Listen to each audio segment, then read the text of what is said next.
साधारण व्यक्ति और एक शिव पुराण कथा सुनने वाला व्यक्ति, दोनों के चेहरे की चमक देखिएगा, आपको अंतर नजर आए।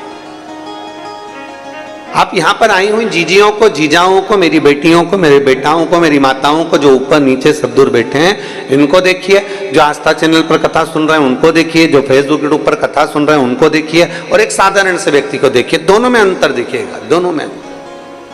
इनके चेहरे पर और उनके चेहरे पर अंतर दिखेगा, क्योंकि इनके अंदर एक भगवान शिव के प्रति विश्वास केंद्रित हो जाता है, विश्वास जागृत हो जाता है, तो वो जीव फिर भटकता नहीं है। उसके अंदर एक भाव उत्पन्न हो जाता है कि मुझे भटकना नहीं, मुझे शिव की शरणागति ग्रहण करना।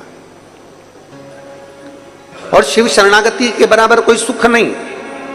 छत्तीसगढ़ वासियों को तो ये सावन का जो महीना है, जो 72 वर्ष के बाद मिला है, उसमें भी भगवान शंकर ने 3 कथाएं आपको दी। एक आपने भिलाई से श्रवण कर ली, दूसरी ये ऑनलाइन राजनांदगांव से श्रवण कर ली, तीसरी फिर वो नए रायपुर से आप श्रवण कर लेंगे 12 तारीख से 16 तारीख तक, 1 बजे से 4 बजे तक।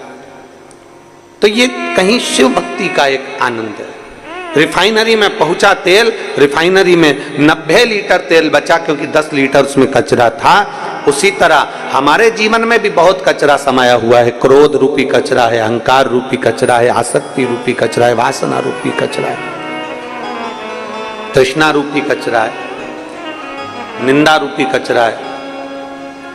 हम इसमें डूबे हुए हैं, हम इसमें समाहित हैं, और उस कचरे को बाहर निकालना बहुत जरूरी है।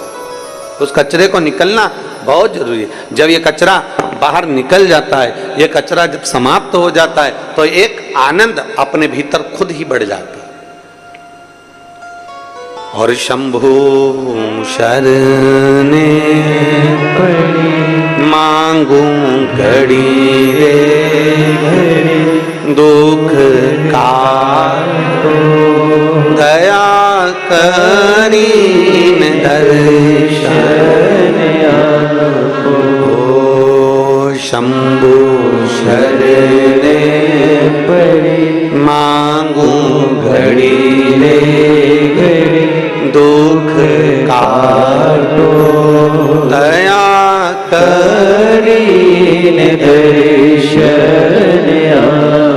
अपने भीतर के कचरे को हमें साफ करना होगा, हमारे अंदर के कचरे को हमें साफ करना होगा। और जब हमारे भीतर का कचरा साफ हो जाएगा, क्लीन हो जाएगा, तब निश्चित है कि भीतर, वो कहते हैं ना, वो एक लाइन आप लोग हमेशा गुनगुनाते हैं, हमने आंगन नहीं बुआरा कैसे आएंगे, अब तक गंदा पड़ा है द्वारा कैसे आएंगे। हमारे आंगन को हम नहीं बुआ रहे। आंगन से मतलब ये नहीं है कि आपने अपना घर नहीं बुआरा, घर में झाड़ू नहीं लगाई, पोछा नहीं लगाया, सब कुछ घर तो क्लीन रखा है। घर में तो पर्दे भी बदले हैं, घर में तो तुम बेडशीट भी बदलते हो, घर में तो रोज नूतन भोजन भी बनाते हो, घर में तो तुम रोज श्रृंगार भी करते हो, घर में तो तुम रोज नया नया कुछ करने का प्रयास करते हो। शिव महापुराण की कथा भी यही कहती है, जैसे घर में रोज पोछा लगाना जरूरी है, घर में रोज झाड़ू लगाना जरूरी है, घर में रोज सफाई करना जरूरी है, रोज नया श्रृंगार करना जरूरी है, रोज नई साड़ी, कपड़ा, वस्त्र, आभूषण पहनना जरूरी है, उसी तरह अपने मन को भी प्रतिदिन नूतन करना जरूरी है, नया करना जरूरी है, भगवान का भजन करना जरूरी है। वो क्यों छूटे?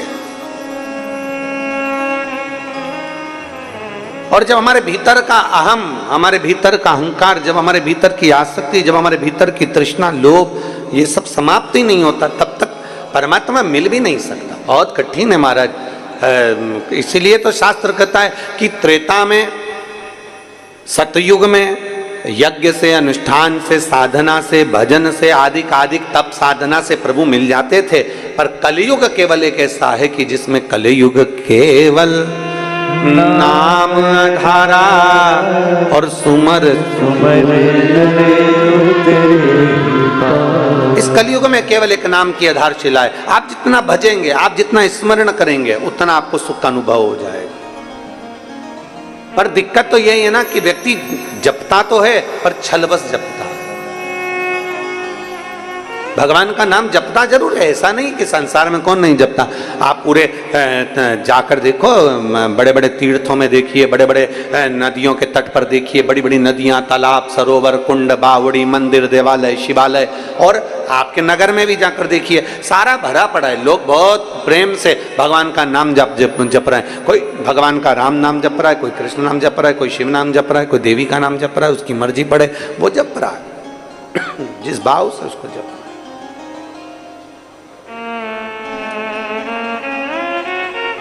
उसका जैसा मन करता है वो जप रहा है। पर यदि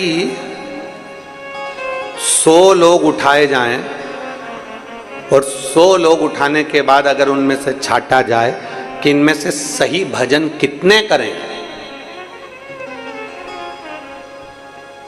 सही भजन करने वाले कितने, भगवान शंकर को रिझाने वाले, भगवान को मनाने वाले कितने, 100 में से अगर हिसाब लगाया जाए तो कहीं थोड़ा सा 2-5 कुछ ऐसे निकलेंगे जो भगवान शंकर की सही भक्ति में लगे हुए हैं, सही भजन में लगे हुए हैं, सही स्मरण में लगे हुए हैं। बाकी के तो जितने आपको नजर आएंगे, हो सकता है कि कहीं ना कहीं वो विचलित हो अपने चित्त से, अपनी वृत्ति से, अपने मन से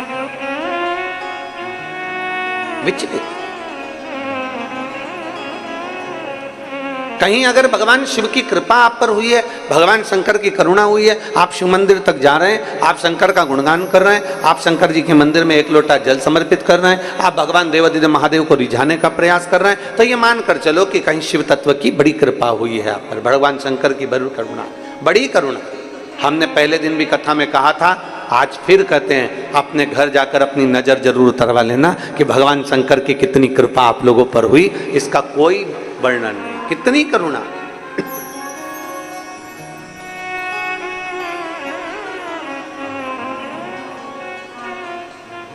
और मैंने तेरे ही भरोसे बाबा, तेरे ही भरोसे हवा बिच उड़ती जागी बाबा, डोर तो छड़ीना में कटी जागी, भोले मैं तेरी भक्त शंभो।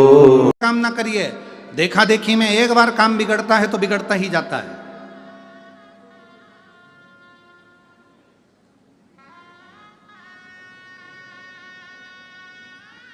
एक बार राम जी महाराज जब लंका से वापिस आ गए, सिंहासन पर बैठ गए, ससुर जी आए जनक जी।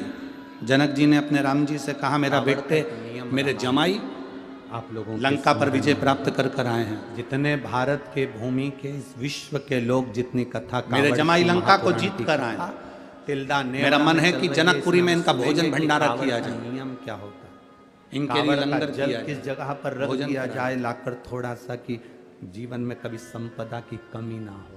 ठीक है।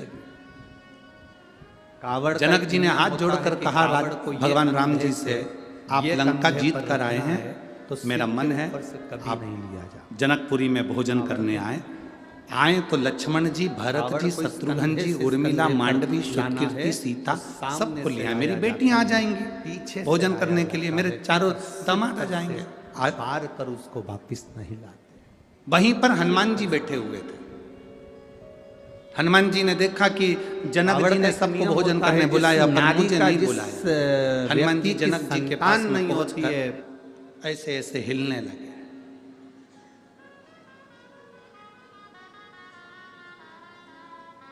राम जी ने इशारे में कहा हनुमान। हनुमान जी सीधे खड़े हो गए तो पूंछ हिलाने लगे, और वो पूंछ जनक जी को लग रही थी।